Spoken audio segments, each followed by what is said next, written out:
Welcome to Making Sense of the Madness. We've got a great show lined up for you today. We've got John Strand with us off the heels of the massive pardons by Donnie T and the gang regarding January 6th. You're not going to want to miss that. And then we got Brian Reisinger to tell us why eggs are so expensive and what we can expect in the future via this bird flu scare. You're not going to want to miss it. Buckle up and get ready to make sense of the madness.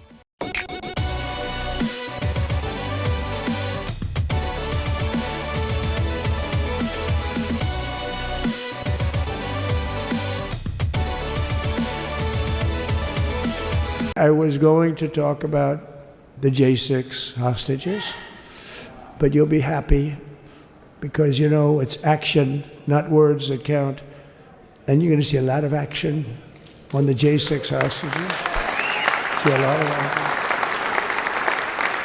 And I was going to talk about the things that Joe did today with the pardons of people that were very, very guilty of very bad crimes, like the Unselect Committee of Political Thugs, where they literally, what they did is they destroyed and deleted all of the information, all of the hearings, practically not a thing left. They deleted all the information on Nancy Pelosi having turned down the offer of 10,000 soldiers. You wouldn't have needed 10,000, you could have had 500, and it would have stopped. Because we may have had 1 million people that day, the people that were there. You don't see any photographs, but we have a lot of great photos. But you don't see those photographs. They don't put them in. They show the people at the Capitol. But I was talking about that. I was going to talk about that. They said, please don't bring that up right now. You can bring it up tomorrow. I said, how about now in front of the I'll bring it up right now. You know, this little time delay is good because we're getting great reviews on the speech. Now watch. They'll take the speech and say, I didn't like it because he left there and he's talked to people. But we're giving you a little more information than we gave upstairs. But no, they pardoned a lot of people. They pardoned, before we even get to today, they pardoned, 33 murderers, absolute murderers, the worst murderers. You know, when you get the death sentence in the United States, you have to be bad, because they don't give it much. And he pardoned almost everybody having a death sentence. And if you went through the crimes that were committed, you wouldn't even believe them. The level of violence, the people that were killed, the innocence of people that were killed, and children killed by these people. And he pardoned them for whatever reason. He spared them, but they didn't spare the people that they killed. And you know, who knows what happens in the future. It's one of the worst because a lot of times they let them out early after that. You know, they say you're going to be in for life, but then all of a sudden they get let out for good behavior and then they go on a rampage. You know, it's one of those little things, right? But I was going to talk about that. But I was really going to talk about the level of, you know, what's going on. Why are we doing this? Why are we trying to help a guy like Milley? Why are we doing Milley? He was pardoned. What he said, terrible what he said. Why are we helping some of the people? Why are we helping Liz Cheney? Liz Cheney is a disaster. She's a crying lunatic and crying Adam Kinzinger. He's a super crying. I never saw the guy not crying. He's always crying. I looked at him. I remember years ago he was actually on my side. And then one day, you know, when you don't want to kill people in wars, they turn against you. Liz Cheney hated the concept of not going to war with everybody. Let's kill everybody. Let's spend a lot of money on military equipment. You know where her father works, right? And we are back. We are joined by John Strand. Now, John, I met you several years ago at an America's Frontline Doctor event in Iowa. At that time, you know, Simone Gold was speaking. She ends up doing jail time. Yeah. I talked to you. You end up doing jail time. Up until, I don't know, a couple weeks ago, people are still being arrested for the sham of January 6th. And although it was a talking point and obviously spoken about a lot during the campaign and the run-up to this inauguration, people were unsure. But Trump sure delivered on this one. Blanket pardon, over 1,500 people. I saw some of the lists. I know there are some people that are contesting, but some names on there of people that I have interviewed or worked with in the past. Stuart Rhodes amongst them, of the Oath Keepers. These are huge. Stuart's somebody I've known for well over 15 years, almost 20 at this point. And, when you look at the way these trials went down, how evidence was suppressed when the defense was trying to show the actual narrative, how a Department of Justice went totally and completely rogue and attacked so much of the American populace. What are your feelings right now? Because you must be ecstatic. I saw some of your posts. I saw the hugs. I saw the kisses. Give me your rundown of what the last 48 hours have been like. Wow. Jason, thank you for having me on. And the feeling right now is absolute exhilaration, a total, complete, and historic victory. Let's start there, because that's the truth, and it's a really important point to make when we are making sense of the madness. I mean, the madness is really the war on truth. The madness is this relentless assault against reality by the lunatic left, by the lunatic media, as I like to call them. Certainly the Democrat Party and Rhino Uniparty coward supporters, but there's just such an assault on what's real in this world, whether it's COVID, January 6th, or otherwise. So to make sense of the madness, we got to return to the roots of what's really true. And what's true is that President Trump, promises made, promises kept. That is not a slogan. It is a reality we are seeing unfolding before our eyes in an unbelievable manner right now. So we're really excited. We're really grateful to President Trump for his courage, his leadership, and for his integrity, making good on that promise. Not to let off his friends like crooked Joe Biden did, but rather to acknowledge, again, the truth of what really happened. And the truth is clear. The truth is, from the government's own mouth, they admitted the FBI's dirty fingerprints are all over January 6th, clearly involved in an entrapment event. From the government's own mouth, if you were an FBI insurrectionist, you got a paycheck. If you were a MAGA insurrectionist, you got sent to prison for the same behavior on that day. So explicit selective prosecution, that's an overt violation of the equal protection guarantee of 4th and 14th Amendments. And of course, as President Trump acknowledged, 100% conviction rate in Washington, D.C., which voted 90+% for the Democrats and openly hates President Trump viciously. So that's a clear violation of the 6th Amendment guarantee of impartial adjudication. January 6th was a constitutional abomination. But that's just the legal warfare that the government waged against innocent, unarmed protesters, American citizens, in the 4-year aftermath. The day itself, of course, is fraught with indications of very concerning government corruption and nefarious involvement. John, let me just stop you there. It's not just that day.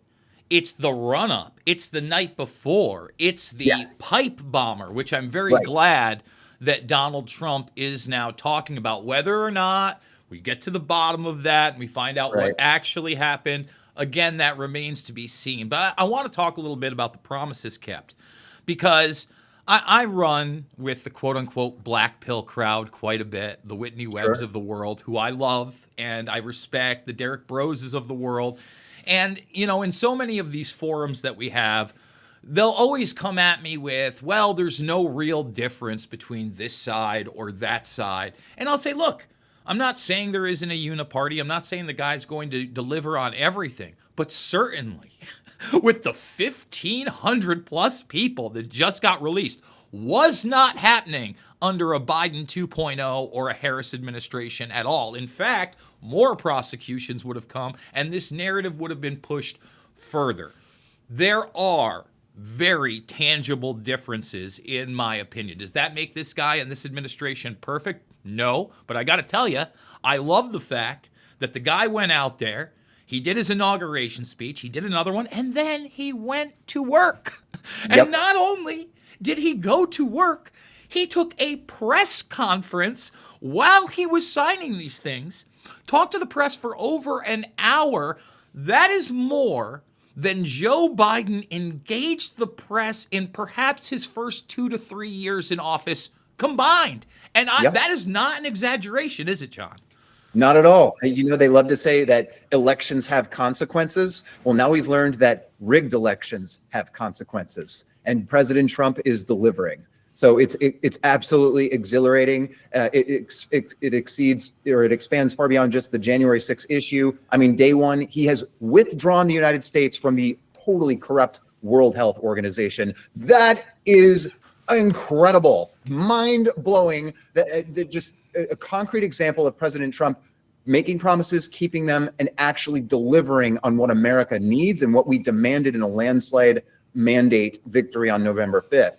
So, you know, you mentioned bird flu, and I'm excited to share goldcare.com, which I'm the creative director at America's Frontline Doctors and goldcare.com. So we're working actively on a Patriot Coalition platform to deliver medical freedom to Americans all over the country, and actually people all over the world, so that they can actually wage battles to protect their constitutional rights, including their medical freedoms. So there's so much at stake. There's so much going on, but it does start with leadership. It does start with men who will exercise uncomfortable courage. That's what it says on the back of my book that I wrote in prison, which is called Patriot Plea.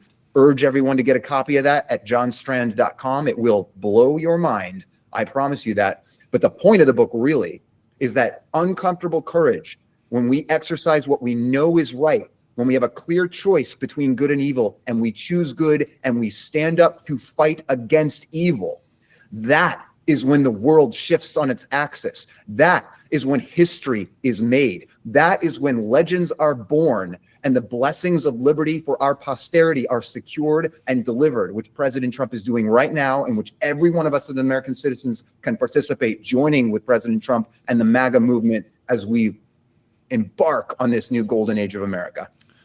So you mentioned bird flu, and I think that we've got to discuss really what I think is one of the biggest failures of the Trump administration the first time around. That's the COVID 1984 nightmare. Correct. And obviously allowing the Faucis, the Birxes of the world, the WHO, et cetera, to really have their way with him. Now, I would argue that although he hasn't come out and said, hey, I was duped, hey, these people did the wrong thing to me, he obviously did the mea culpa with RFK Jr. as the HHS secretary. That's what that is. It's right in our 100%. face. Now, in the run-up, when RFK Jr. was actually running for president, I got to admit, I would have liked to see that debate because it would have been a spirited debate. Obviously, warp speed would have been brought up. Obviously, these shots, mRNA technology, perhaps even the origins of the virus. And one of the things I really respect about Simone Gold is I remember those few years ago when she gave her speech and he said, you know, the next big lie they're going to tell you is this thing leaked. And she's like, not a leak. And I'm like, you're damn right it's not a leak. And if you look at the evidence, objectively, in the United States in October, really before they even do the Event 201 drill, doesn't get hyped up until January in China. But now you even have Redfield out there going, oh yeah, no, Chapel Hill. And you look at Daszak and you see the New York institutions that may have been involved outside of EcoHealth Alliance. That's a big thing. RFK Jr. gets confirmed. What are the first moves that he has to make? Because this administration is moving in rapid fashion. We know that Trump and him have already met with some of the pharmaceutical giants like Pfizer and others. Where do you see that going? Because, yeah, I want the red dye out of foods. I'm sick of seeing all these commercials about drugs that are going to give me suicidal thoughts and actions. But, hey, maybe it'll clear my skin up or I'll drop 10 pounds, right? Yeah. Total insanity. What moves does the new Trump administration and RFK Jr. have to make the MAHA part of MAGA a reality? Great question. I would say President Trump has really already delivered the first step, in the sense that he signed an executive order last night on stage in front of the world, in a brilliant move, right, to end government censorship, wholesale, start to finish. The line is drawn in the sand here and now. So these are important questions you're asking about health considerations, about Make America Healthy Again, and clearly there is a mandate for that, as there should be. But the first step is actually ensuring honest, real genuine conversations and debate, because that is what science is. Science is the pursuit of truth. Science is always asking questions. Science is presenting a theory and challenging it and setting it up to fail so that you learn. So we need learning. We need to make education great again. We need to make free speech real again and make sure that everyone can ask any question that they have and that people are honest and legitimate in presenting possible answers, challenging them and learning. So definitely, we urge people to consider this concept of goldcare.com. It is a patriot freedom platform that ensures you will never be canceled or fired or coerced or in any other way manipulated or mistreated simply for asking questions and for exercising your inalienable God-given right to make your own choices about your body, your health, your mind, about you and your family and your future. And so this platform facilitates that in a revolutionary way. There's so many reasons why this is completely different and almost unconventional from what people have been used to for so long. But when you ask, what can Bobby Kennedy do? And we want him confirmed as soon as possible. We want President Trump and his entire cabinet to be confirmed and get to work. And we do need to learn lessons from the past. So President Trump and Bobby Kennedy, they have made mistakes before, depending on who is around them. And it's important to consider who you're listening to. So you want a multiplicity of voices. And if you have free speech protection that allows everyone to contribute, the best ideas will rise. So we are really grateful and proud of what Elon Musk has championed with the X platform and other free speech platforms that we all want to engage in and facilitate to make sure those conversations continue to happen. But certainly we recommend that President Trump and Bobby Kennedy consider the voices that have been proven voices from the beginning. Who was right all along in suggesting what was going to happen with the China lab and the many other lies surrounding COVID? I mean, Dr. Gold and the frontline doctors, they were right from the beginning. So I would suggest you give extra weight to those who have been proven right over and over again, particularly the ones that are most fiercely targeted with censorship. That's another clue about truth tellers. They don't fight to censor those that are putting a bunch of confusion and propaganda into the mix. So a lot of different voices that you can find, but we need to just continue having those open conversations and making sure that the best ideas rise to the top. When we're talking about free speech, to me, that is almost the lowest of bars when we're talking about a free society. Without that, you can't have a free society. And honestly, just that's entered the vernacular after this onslaught of terminologies of misinformation, disinformation, them coming up with the term of malinformation and fusing that into the arena is extremely worrisome. Obviously, there has been, if not a realignment, an attempt at a rebranding of some of these tech oligarchs. Hey, Zuck, I'm glad you're choking people out in Brazilian jiu-jitsu. Let's see some real free speech out there, Bezos, great. You have an Amazon empire and your girlfriend's got her boobs out at the inaugurations. Fantastic. How about less censorship all the way around with the Washington Post, etc.? All that remains to be seen, and I'm cautiously optimistic, but at the same time, really, if we want a free and open society, we have to hold these people's feet to the fire. We're going to take a quick break. We're going to come back. John Strand is our guest. More Making Sense of the Madness after this. Hey, folks, it's your buddy John Rich here and co-founder of Old Glory Bank. Let me ask you a question. Why would you trust your banking with people that hate you? Well, you shouldn't. We're building a freedom economy, and now we have a pro-America bank. It's called Old Glory Bank. Check it out at oldglorybank.com and open yourself an account today. Old Glory Bank is a full-service, FDIC-insured online bank with business and consumer banking and customers in all 50 states. It takes just 8 minutes to open an account at oldglorybank.com. Vladimir Putin will remain in office until 2036.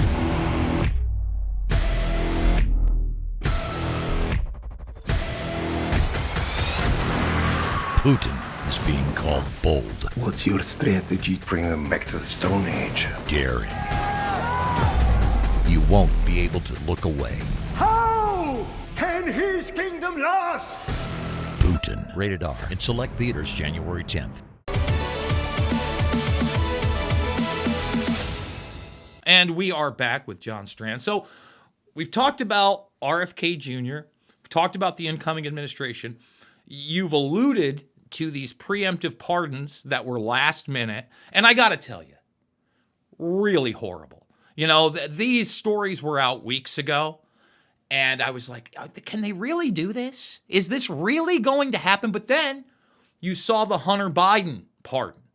And for me, when I saw that pardon, I'm like, well, why didn't you just make it his birthday? I mean, you're really throwing it out there at 2014 with the Ukrainian corruption, Burisma, etc. And then you see this slew of other pardons last minute, literally being announced in the media as he's sitting down 15 minutes before Trump actually takes the oath of office. That's his family. About an hour before that, Fauci, Milley, Kinzinger, Cheney, Raskin, the list goes on. And I'm like blown away. You can commit treason apparently in this country, never be charged with it, and just be protected for the treasonous activity that you committed. Now, Literally. I mean, it's crimes against the United States. We read the pardons on air. Now, at least to his credit, with his family, they were non-violent offenses. So if his brother ended up shooting somebody in the head on tape in the last decade, maybe he can get charged with it. I don't know. But still, you know, I had Giuliani, for instance, on the program a couple months back, and he's got a book out currently about the Biden crime cartel. And he starts talking and, you know, this and that and in cases. I stopped him. I go, Rudy, let's stop. No one's going to jail, bro. You know no one's going to jail. I know no one's going to jail. We have not had a system of accountability on an executive level for decades. Really, John, if you look at modern historical precedent with the United States, the last time we got any semblance of the quote-unquote deep state or the bureaucracy or whatever, the establishment, whatever you want to say, any kind of accountability would be Iran-Contra, where they got caught running guns, for weapons, drugs, the whole nine. Even there, people got smaller sentences. They were often pardoned after the fact or commuted, and they made Oliver North the face of that, right? Oliver North got book deals. He became a millionaire. That's not how you discourage that type of behavior. And eventually, like, Rudy had to agree. You know, there was nobody, and, you know, Scooter Libby went to jail for Enron. Trump pardoned him. And really, Scooter just took the brunt of Cheney and the gang, right? So how do we change that system? I know Kash Patel says he's going in there guns blazing, but can't do anything about January 6th supposedly now unless it's a state case. And since it occurred in Washington, D.C., how do you do that? Because it's not a state. And then you look at all this other corruption involving his family, Burisma, Ukraine. You've already got Central Intelligence Agency fingerprints all over that situation, which is going to make it difficult enough. Obviously, this pardon doesn't help. What are your expectations for the FBI when we're talking about reality, investigations, and accountability? Right. So a lot to unpack there, Jason. I want to say right off the top, these preemptive pardons are nonsense. They are a direct assault on reality itself. The word pardon, it is a actual thing that exists and that matters, and we must define it. It means to clear away a charge and or conviction that exists. It does not mean you wave a wand and things that don't exist can't then exist later. So to say that you're going to preemptively pardon members of your government of anything they might later have been determined to have done that was wrong, essentially it is a government license to commit crimes. So we know with absolute certainty that Liz Cheney not only committed a crime, she violated the exact felony statute that she and her January 6th committee and Biden's weaponized DOJ put me in prison for almost 3 years. That should shock you. It should disgust anyone who is digesting the reality of this. This is not my opinion. This is not me being upset because I was mistreated. This is just me understanding the facts. 1512 is the 20-year felony statute that they threw me in prison for, almost 3 years that I was given. The name of that statute is tampering with a witness, victim, or informant. That is precisely what Liz Cheney did. It's documented. You can't get around it. So the irony is so rich. Now, is she going to go to prison? Probably not. But wait a second. How are you preemptively pardoning people for things that haven't existed yet? You can't. We looked it up on Grok AI. Can you pardon someone that hasn't been charged? No, a pardon is clearing away of something that actually exists. So I think we need to challenge that fiercely. It sets a ridiculous precedent, literally, that governments can issue a government license to commit crimes. Not just ridiculous, John, an extremely dangerous precedent. Very dangerous. Yes. And the thing is, right now, you have those dates set, like I said, 24, but that's arbitrary, just like any of this is arbitrary. If you can grant somebody immunity from something that has never been investigated, I mean, you don't really have a system of justice. And you don't have any due process. Correct. And that's the whole thing. Look, I'm not the guy that's going to sit there and go, nobody's above the law. That's not real. There are plenty of people that are above the law, not just in this country, but across the world. If you just look at our diplomatic nationals policy, those people in many cases can commit crimes in our country, not citizens. They're above the law. All right. People within the executive, in certain cases, they can do things you and I cannot do. They're above the law. Our military and military-industrial complex, in certain cases, are allowed to lie to the public and are completely above the law. We have to acknowledge these things, and I think that we have to make the best effort with the ear of this administration that we want a constitutional republic of checks and balances back. Now, you've had Mike Lee out there already saying Congress has to take the role. Thomas Massey, probably my favorite person in Congress, out there saying, hey, we're the ones that make the laws. Nobody else does. Let's bring that back. And we've already had that Supreme Court ruling earlier last year where they acknowledged there are a ton of laws on the books that are completely and totally unconstitutional and never voted on by Congress. Correct. I'd love to get your thoughts on that. Oh, the Chevron doctrine decision at the Supreme Court was massive. I absolutely love the work that Senator Mike Lee is doing. Shout out to him and credit for his courage and his clarity in communicating directly to his constituents using the free speech platform of X.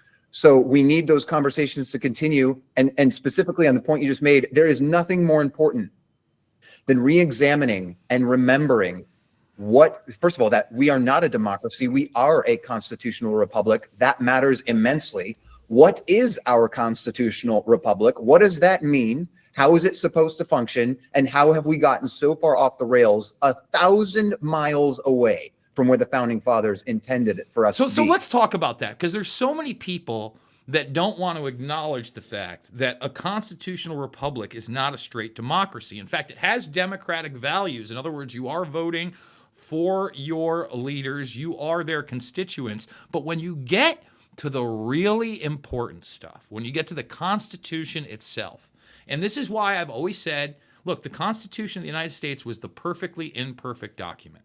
It knew it was getting a few things wrong and that there was going to have to be a method to change those things. Blacks were not 3/5 of people. Women should obviously vote, etc. So what did they do? They set up a system, not of a majority vote from within, but a 2/3 and then 3/4 vote in the House, knowing that if we were going to change something so tremendously that you needed more than that 51%. And that's just one small aspect of our constitutional republic that doesn't involve the states' rights and the challenges to the federal government, all of which are extremely important and an integral role in systems of accountability and justice. Yeah, absolutely. There's always a huge danger with pure democracy, which can devolve into mob rule. So the founders were very clear on that. The quotes from the founding fathers are hysterical. There has never been a democracy that has not, suicided itself, essentially, is a paraphrase. But they were very clear about this. And I break it down in my book, Patriot Plea, this way. Democracy is the verb. Constitutional republic is the noun. Okay? So democracy is what we do as Americans. The republic is what we do it for. Democracy means rule of the people. Demo is people. So the people's voice is what is driving the conversation, and the people's will is what should be representative in leadership and in the direction of the country. But the mechanism and administration of that will is channeled through the guardrails of a constitutional republic, because our founders, their greatest genius was understanding this one simple thing, and that is the irrefutable, inescapable truth of human nature. Human nature is flawed. It will always devolve towards a destructive end without guardrails. So, and you cannot change that or wish that away. That is essentially the poisoned heart of Marxist theory and communism and fascism and everything else that imagines that some person can do better than others and construct a utopia because they're the smart ones to get it done. It's not how human nature works. The founders knew that. So they channeled human nature in the most productive manner possible with the guardrails of the Constitution. And that's why we can never surrender or sacrifice those guardrails and the genius of the constitutional republic that they built.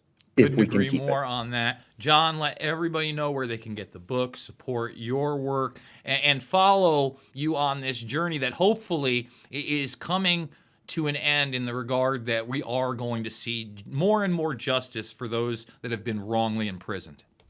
Absolutely. I highly encourage everyone to track, support, and follow the social media content on the digital free speech public square of x.com. You can find me there at John Strand USA, as well as John Strand USA across social media.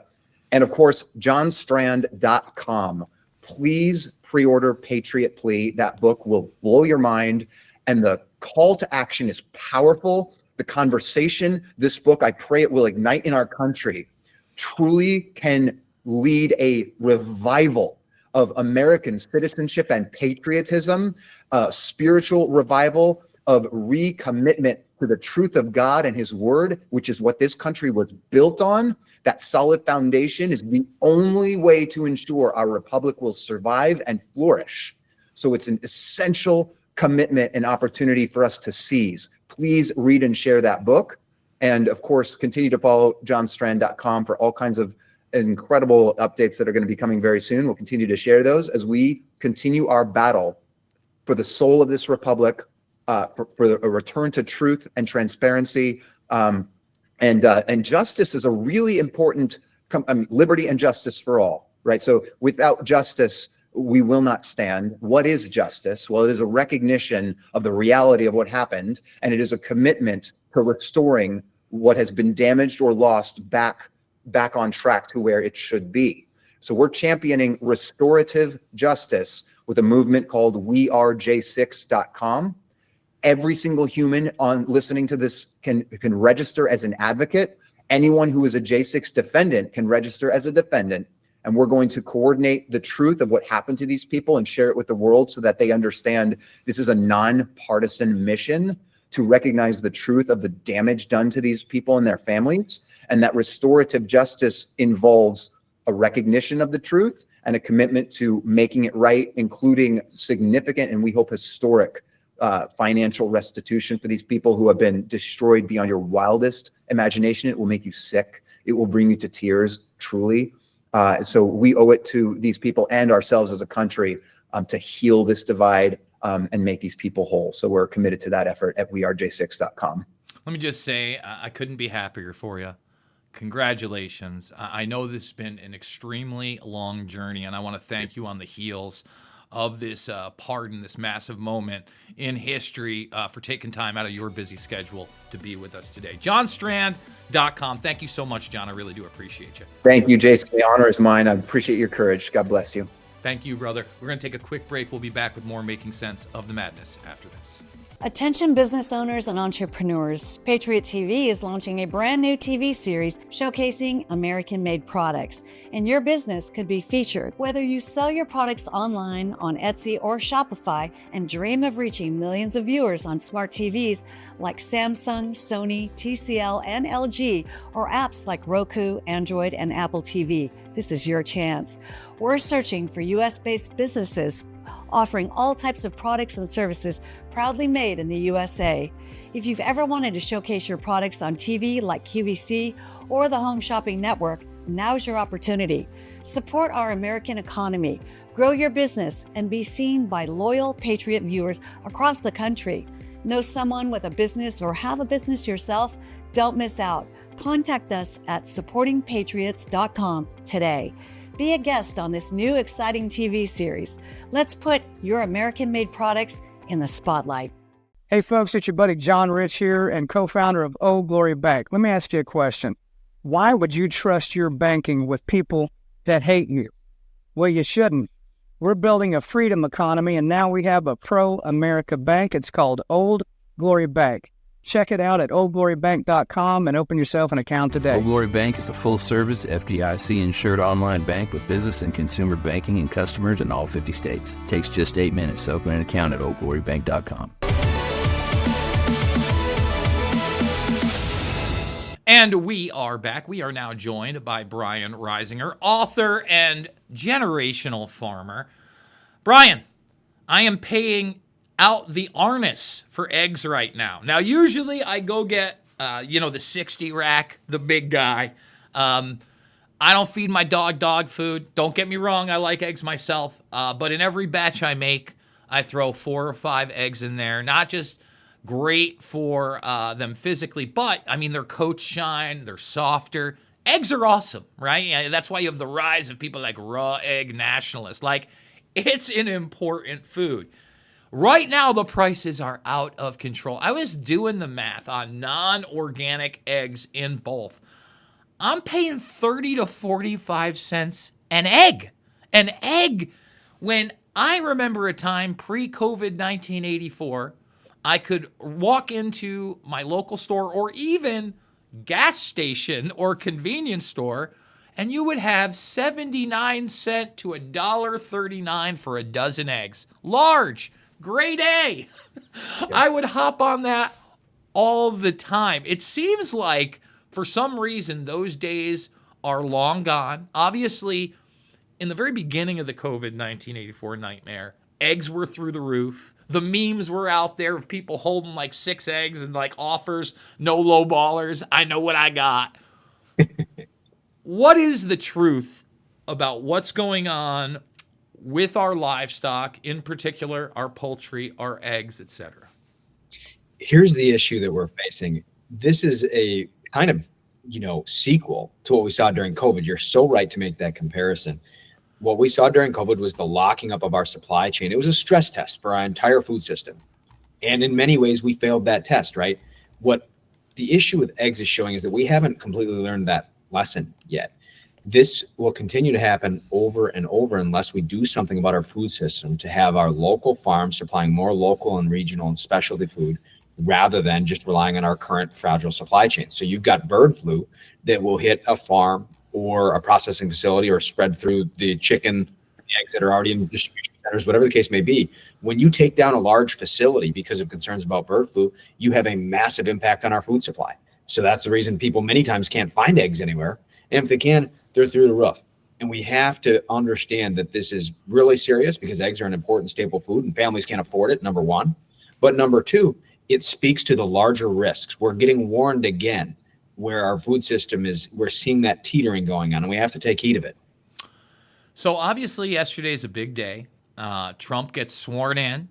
He goes right to the executive orders, and not only goes right to the executive orders, holds a press conference while he's doing it.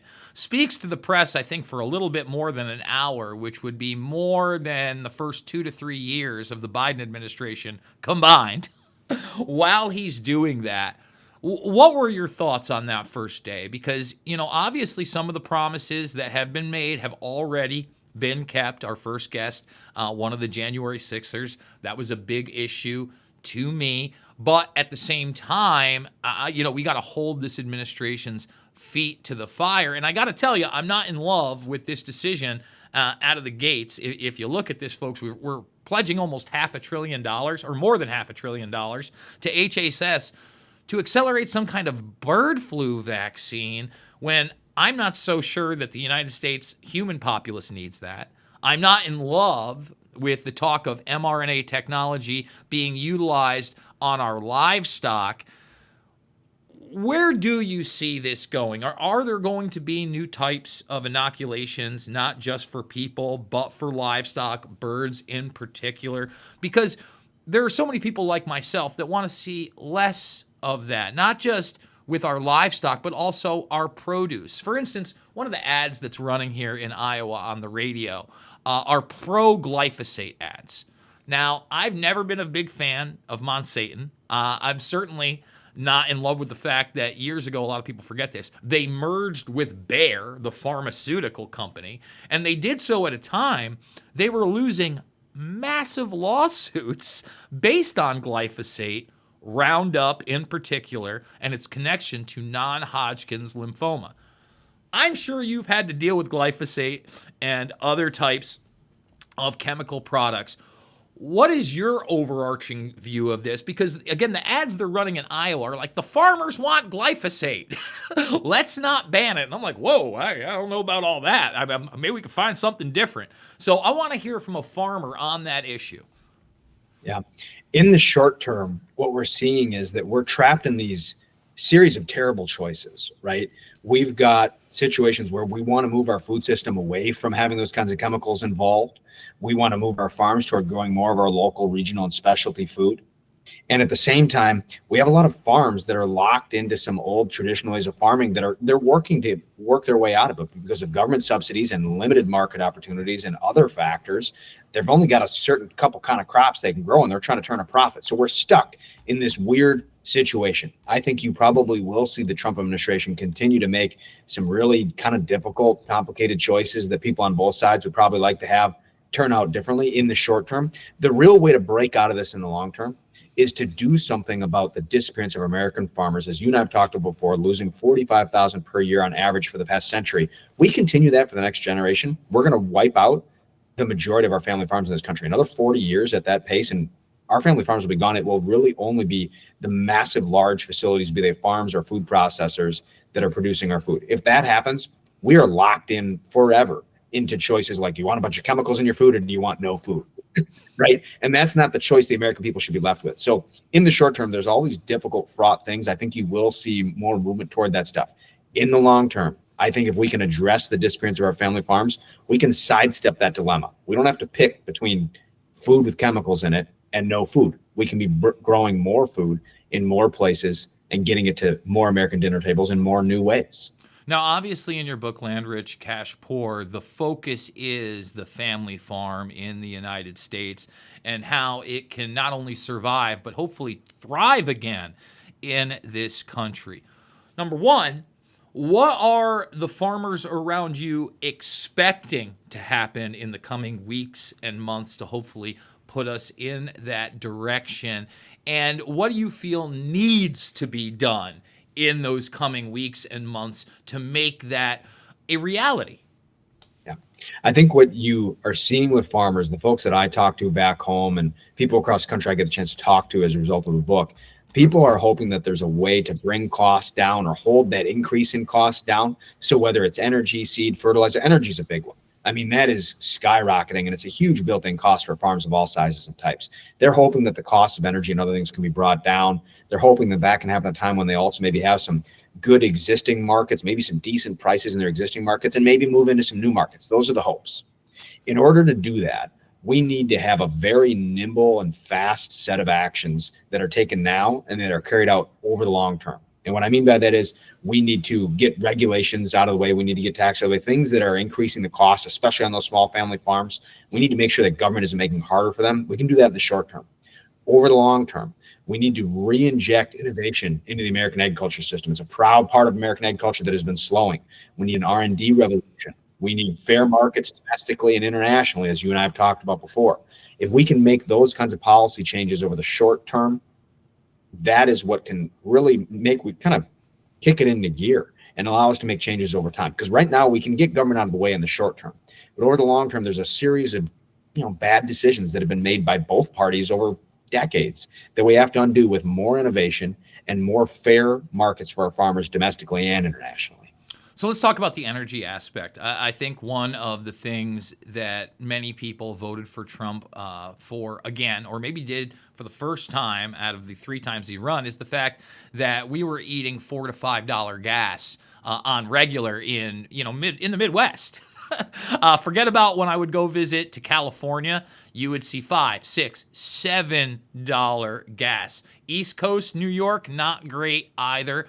Some of those prices have been reined in the last 6 to 18 months, depending, but I'm still paying $4 for premium gas over here. I'd like to be paying $2.50, $3 max like I used to. I think that definitely could be on the way. I mean, the term drill baby drill was used hundreds, if not thousands of times by Trump in this run. What are your thoughts on cheaper energy? Because we're not just talking about gas. There are plenty of people that have gas or oil for their homes, right? And that's something that exploded. My brother's heating bill for his house in upstate New York in the country literally more than doubled during this administration. We talked about a lot of the costs of goods, services, and food going up, right? Lumber exploded, food exploded, but the energy cost really crippled people.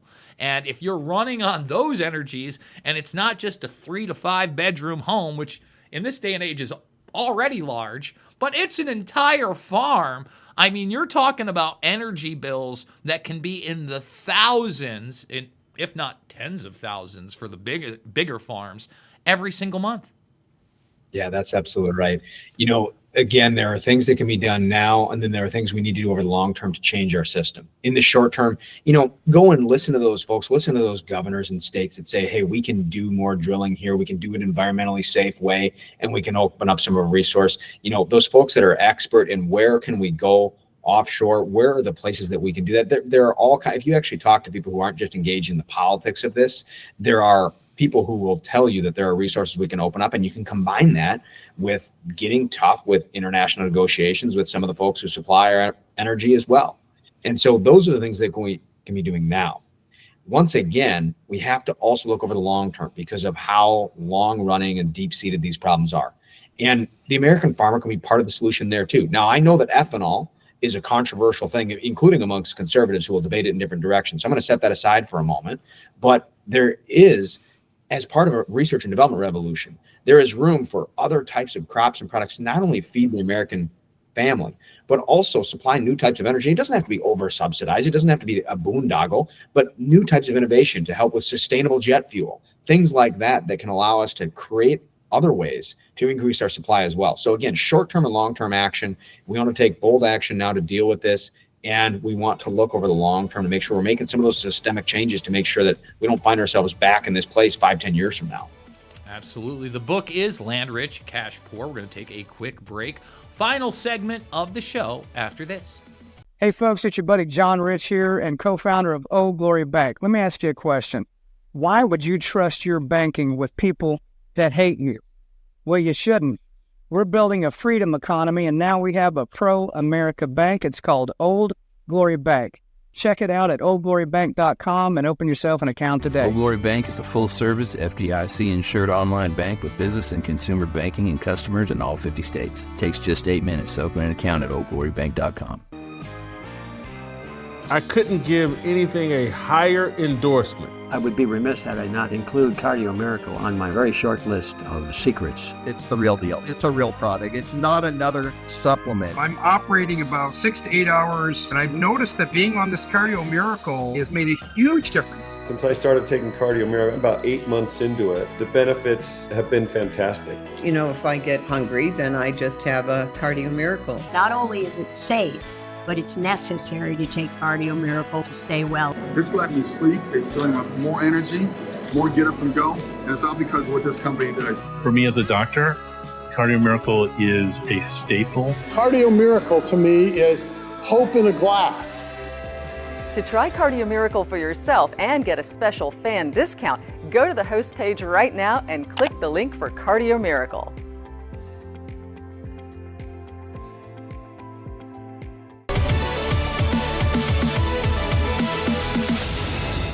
And we are back with Brian Reisinger. So let's talk markets. Let's talk taxes. Let's talk tariffs. Another big talking point of this administration. Even yesterday you hear about it. Tariffs. China, South America. I mean, they're everywhere. As we've discussed previously, he even floated the idea of abolishing the federal income tax and the IRS. I'm not holding my breath. Love the rhetoric. Love to hear it. Probably not happening. However, I do think there is going to be something to the tariffs and the markets. What is expected in your wheelhouse, in your arena, and what are the steps that have to take us there in short fashion? And let's say those steps aren't occurring. What pressure do you have to put on this administration to ensure they move in that direction? Yeah, well, there's a lot of issues and political missiles being fired back and forth over the last several days in many directions, focusing specifically on how ag and our American farmer is affected by the tariff issue. I think what you're seeing is an administration that is studying this issue very clearly and very closely. You know, the president has talked about taking massive action pretty immediately. And I think what you're seeing is a little bit of a legitimate push-pull, because you have many people, including American workers and many American farmers, who say we've got to get tough on trade. We have to wipe out these unfair trade deals. It's also true that you'll have ag groups that will say, okay, but also we need to make sure that, you know, we don't allow retaliatory tariffs from other countries to make it harder for our American farmers to sell goods abroad. The reality is there's a little bit of truth to both, but there is a way to get tough on trade. There is a way to wipe out these unfair trade standards with a targeted trade strategy. So I'm watching for two things. One is, when and how does President Trump's administration take action around tariffs? Now, the world knows he will do it. He's kind of got the madman theory thing going on where people don't know what he is or isn't going to do, but they know that he means it, right? So I'm watching to see what is he going to do on those enforcement actions that force countries to the table negotiating. But then the other thing we need to be watching is what's happening behind the scenes. That's a little trickier because we don't get to see that all the time in real time. But behind the scenes, what kind of negotiations are happening with these other large trading partners to make sure we're wiping out unfair trade barriers and keeping fair markets to farmers open? And also, what other countries are we going and negotiating with? We have a world where we can step away from these big, massive trade deals that have huge trade-offs with multiple countries, multiple products. It's good in one way, it's bad in another way. It's screwing the American worker or the farmer over here. It's helping over there. Focus on negotiating with individual countries on individual products. So if President Trump takes fierce action around tariffs, but it's smart and it's being done alongside of negotiations to get those large trading partners in line and open up more fair markets across the globe, he can emerge having wiped out unfair trade standards and open up American markets, American goods to more markets. It can be a total revolution in terms of how this happens. What are some of the suggestions that you would give to the family farmer right now to start doing in the midst of this administration that's going to ensure that they thrive, not just survive? I mean, we don't want them to go under. And then what would you say to somebody that's actually thinking about getting into farming? In other words, they live in the country. Maybe, you know, the guy down the road is a farmer, doesn't have kids or grandkids that want to get into the business. Their buddies, they've thought about it. They like the sustainability game. You know, they've already getting the cow and the produce from that individual. They say, I can do this now too. Don't get me wrong. Like farmer's blood is real, folks. I mean, that's a lot of working to get in there. But what are the suggestions that you're giving people? What are the tools that they can use right now to really accelerate their profits and accelerate the viability of their system? That is such a crucial question. And when I'm talking to people across the country, and including on our farm, our fourth generation farm in Wisconsin, as my dad continues to operate and my sister works to take it over, the whole name of the game, as much as possible, is diversification. So many farms have been locked into growing certain types of crops because of government subsidies and other unfair market conditions. And the reality is that we need to begin to diversify. So what we're talking about as a family on our farm is, okay, we've got these couple traditional crops that we're growing. How do we take a couple acres and put it towards something that's an alternative crop? How do we explore a new food product? We're constantly trying to figure that out. That's what the American farmer needs to be doing, because these are small businesses and it takes time to make transitions, and you can't make it all at once, right? And so farms need to be looking at, what can I grow that can be sold locally? Or what can I grow that can be sold into a specialty food market? Those people who care about where their food comes from, how can I grow something that can fit that market? And it might be they can only put 5 acres into that or 10 acres into that. They got to keep growing other traditional crops for now. The reason is they're small businesses. They're operating on tight margins. It takes money to transition to a new crop or product, and there's risk to it. So set aside a little bit of acreage, try to figure out a path towards something that could be a new and budding market for you. Make that transition over time. Begin to try to do that now. And then for our policymakers, they need to understand that we want to switch this system to one where farmers are growing food that's sold locally and regionally. But we need to make sure that farmers are able to make that transition. The book is Land Rich, Cash Poor. Brian, what would you like to leave the audience with? I think I want to leave the audience with a little bit of optimism, which is, despite having lost so many of our farms and despite the upheaval and the increase in costs of late, we've still got nearly 2 million farm families that are working hard, working to grow our food. And so we've got a system that doesn't work for them. Imagine if we did something that did work for them. And so I'm hoping people get a chance to pick up the book on Amazon or other online retailers or bookstores across the country and just get this conversation going around how can we support entrepreneur opportunity for our farmers. Absolutely. Once again, the book is Land Rich, Cash Poor, My Family's Hope, and the Untold History of the Disappearing American Farmer. You can follow him at Brian Reisinger on X, the supposed free speech platform. I want to thank all you guys for joining me on this show here on Patriot.tv, where the truth lives. Folks, it is not about left or right. It is always about right and wrong, especially when we're talking about the things we put in our body. I absolutely love you, and we'll see you on the flip side.